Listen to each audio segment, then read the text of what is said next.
일제강점기 당시 근로정신대로 강제동원됐다가 광복 77년 만에 일본 정부로부터 후생연금 탈퇴수당으로 931원을 받은 정신영 할머니는 4일 그 사람들이 미안하다는 말 한자리가 없다고 말했습니다.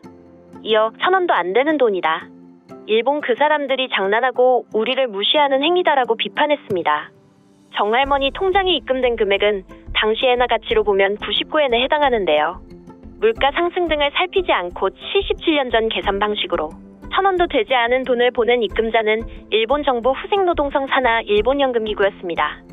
정할머니는 근로정신대 동원 피해자로 1944년 나주공립초등학교를 졸업하던 그해 5월께 일본 나고야에 있는 미쓰비시중공업 나고야 항공기 제작소로 끌려가 18개월 동안 고초를 겪었습니다. 정할머니는 폭격이 돼서 저녁이면 불이 환하고 난리가 났었다. 지진도 나서 7인가가 죽었다라고 말했습니다.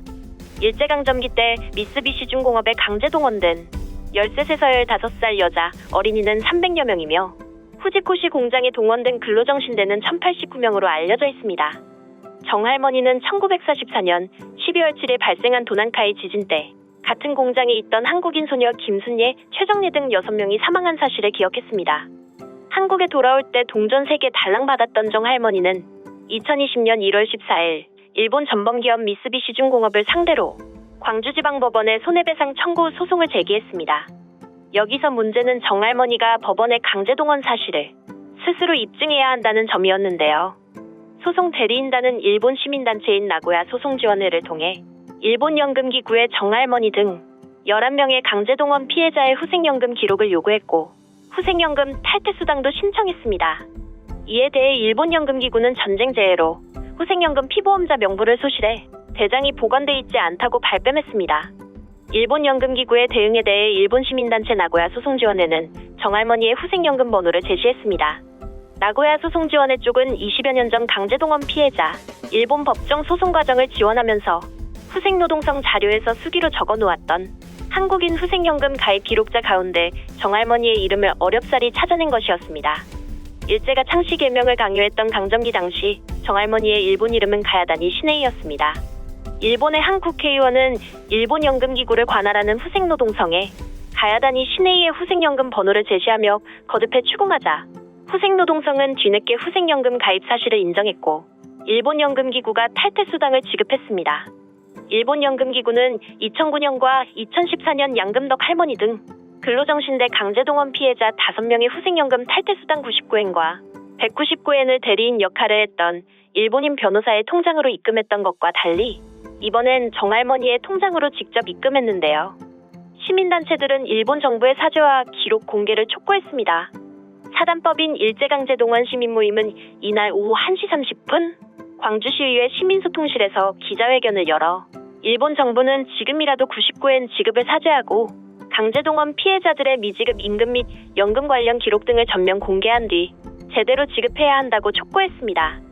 이곡은 시민모임 상임대표는 일본이 이렇게 피해자의 인권을 모독하고 무시한 데는 우리 정부의 태도도 크게 한몫을 하고 있다.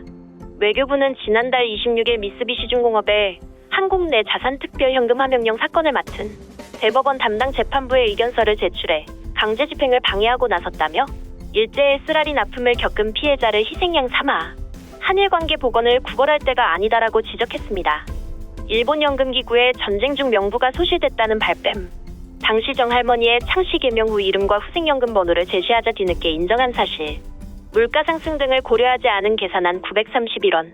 이러한 대응은 마치 이거나 먹고 떨어지라는 식의 대응이 따로 없습니다. 한편 이러한 대응이 알려지자 일본 네티즌들 사이에서도 마찰을 일으키고 있는데요. 전시징용이 합법이므로 그에 합당한 대가를 치르고 있다면 아무런 부끄러움이 없을 것이다. 바로 그곳이 쟁점이지. 전시징용은 자국민에 대해서는 합법이지만 점령지역 주민에게 행하면 불법이 된다. 일본의 식민지 지배가 합법이었는지 불법이었는지는 일본과 한국이 영원히 합의할 수 없는 점이라고 생각된다. 겉을 중시하는 일본과 속을 중시하는 한국의 틈이 좁혀지지 않는 한 쌍방이 납득하는 일은 없을 것으로 보인다. 참 대단하다. 이런 식으로도 말할 수 있다는 것이 마치 밥은 먹였으니 감사하라는 느낌인데 언젠가 똑같이 당하는 쪽이 된다면 어떨 것 같나? 이것이 사실이라고 가정해도 일본은 1965년 한일협정에서 이런 일이 발생하지 않도록 최종적으로 완전히 해결했던 이 조약을 말하는 것이다. 불만이 있다면 한국 정부에 말해야 한다. 왜냐하면 징용공에게 지급해야 할 돈을 한국 정부가 한국 전쟁으로 피폐해진 국가 재건에 써버렸기 때문이다. 즉 일본의 연금기구가 조금이라도 지불한 것은 사실에 근거한 성의인 것. 어떤 계산 방법으로 그 금액이 나온 건지는 모르겠지만 이는 단순 산수 시험으로 볼 게 아니다. 99엔이 나왔을 때 상부와 논의는 있었던 건가? 아니면 상부가 압박한 걸까? 후생연금에 가입되어 있는데 강제노동이라 뭔가 이상한데? 어쨌든 현재의 화폐 가치에 상응하는 금액을 지급받아야 함은 맞다. 그런데 일본인이 청구해도 마찬가지의 결과가 나올 것이다. 한국인이기 때문이 아니라는 것. 무엇보다 1965년 보상협정으로 조선인 동원 노동자의 체불임금에 대해서는 한국 정부에 일괄적으로 지불했으므로 자국 정부에 청구해 주시길. 어디까지 일본을 괴롭힐 생각인 건가? 후생연금에 가입한 사실이 강제성이 아니라는 것을 증명하고 있지 않은가? 얼마나 일본인과 동등하게 취급되고 있었는지를 스스로 증명하는 셈이다. 몇 년 가입한 기간이라면 당연히 금액도 미미한 게 맞다. 일본이 일부러 99엔을 마련하기 위해 얼마나 많은 돈과 노력을 들였을 거라고 생각하는가? 고맙게 받는 것이 순리다. 그러기는커녕 속임수를 썼다면서 자기네 말이 모순되는 것을 눈치채지 못한다는 것이 너무 안쓰럽다. 99엔을 지불할 바에야 기록이 없다고 말하는 편이 서로를 위하는 것이라 판단했겠지. 받아도 싫잖아? 바보 취급을 하는 것도 아니고 말이야. 기사 속에 살포시 적혀있는 내부에서 끈질기게 제시했다는 일본 측 국회의원은 누구죠? 이런 부분이야말로 정확히 밝혀야 하지 않을까요? 알았다. 알았어. 1엔을 더 줄게.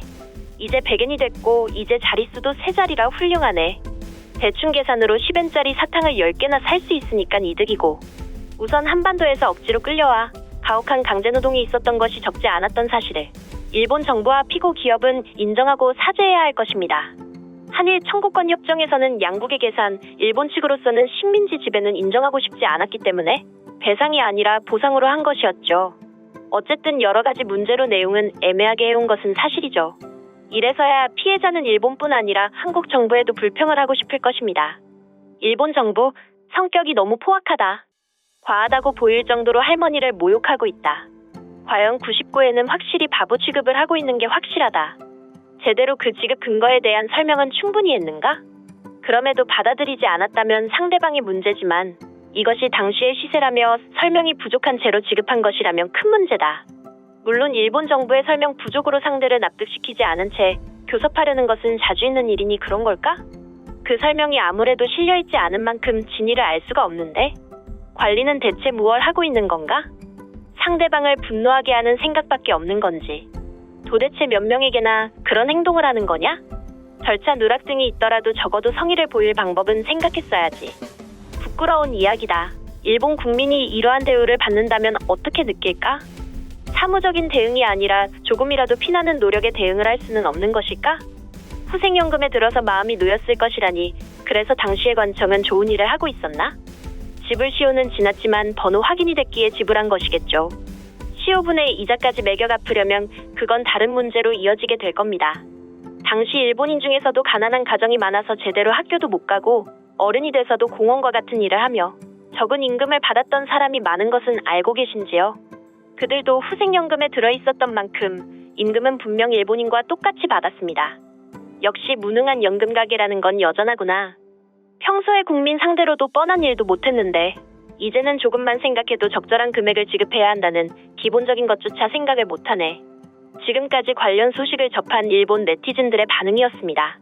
과거 협정으로 이미 완료됐다는 입장과 일본 연금기구의 대응이 잘못됐다는 반응이 대립하고 있습니다.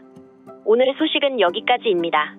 내용이 도움이 되셨다면 구독과 좋아요, 알림 설정 부탁드리겠습니다. 세상의 소식을 전하는 월드리뷰는 계속해서 달려나가겠습니다. 시청해주셔서 감사합니다.